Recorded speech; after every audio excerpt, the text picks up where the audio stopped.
for me, the solution is proximity and presence.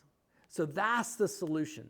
Like, we got to get closer to each other, and we got to be present when we're close and when we're with each other. So to me, this is kind of the solution. I know I feel like I'm preaching now. Oh my gosh. But I feel like this is the solution to our being able to really break through these boundaries, break through these barriers, is learning again to be in proximity with each other and to be present within that proximity. And my example for this, I love this example. This is the one that I felt like I woke up in the middle of the night and I wrote an essay on this, because to me, this was just like the example of this for me as far as proximity and presence. I woke up the next day and he had sent an email to me at 4 a.m. like, That's hey, right. read this essay I wrote. Exactly. And it has to do with a passion that you and I have, which is the concept of Walt Disney World and pin trading. So explain to the folks, what is that whole vibe and that subculture within Walt Disney World? Yeah, well, we're both huge Walt Disney World fans. And one of the huge fun like niche things to do at Disney World, and also like slightly cheaper things to do, I don't know, it's still kind of expensive. Everything at Disney World is a little bit expensive, but is pin trading. You can buy collectible pins and put them on a lanyard around your neck or on your bag, and they're often of different rides and movies and things. And one of the things that I grew up doing at Walt Disney World was pin trading with cast members. Every single cast member at Walt Disney World would have a lanyard around their neck. Yeah, so the lanyard is like, well, you got a picture of it? Yeah, that's what it looks like. So that's the lanyard. So the cast member would, pull their lanyard out, let you look at it, and you would trade. And keep going. I interrupted you. Well, it was always a fun way, especially as a kid, for me to have a reason to go interact with cast members and like a thing to ask them about. And sometimes they would do things like they'd have a pin turned backwards and you had to guess a trivia question to see what the pin was and then trade with them. They would always trade with you, whatever you wanted to give them, even if your pin was much less good than theirs. And so that was always a fun thing. You'd get to ask them where they were from and all that kind of stuff. But it was and always their name tags told you where they were from. Yeah. And secret, you may have not known this, but your mom and I, we actually were using this because they were homeschooled.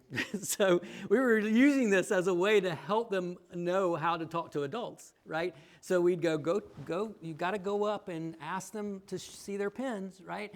And so they would go up and see their pins, and of course the cast member would show the pins. Well, you can imagine that in COVID, that totally went away, right? Because your proximity is very, like with the cast member. So out of protection, Walt Disney World, took that away.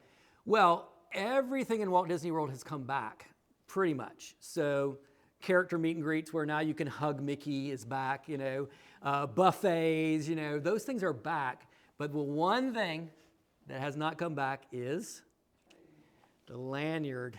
So the lanyard is not back. And I am so upset about it because for me, the lanyard is everything from the standpoint of where we are right now. It is like the symbol of everything for me. Because what the lanyard does is it forces that cast member to be in proximity with that guest. Does that make sense? Where now they have to interact. They have to be present too, because at any time that guest can come up and say, can I see your pins? And so that lanyard is that social currency for proximity and presence, right? Maybe the season of the past was the mask, but now the season, I believe, is the lanyard, right? Where we actually are trying to figure out what is the lanyard for each other, where we can be in proximity and presence with each other. And here's the sad thing. I'm going to throw a few cast members underneath the bus. I'm sorry, Disney. I love you guys. I love cast members.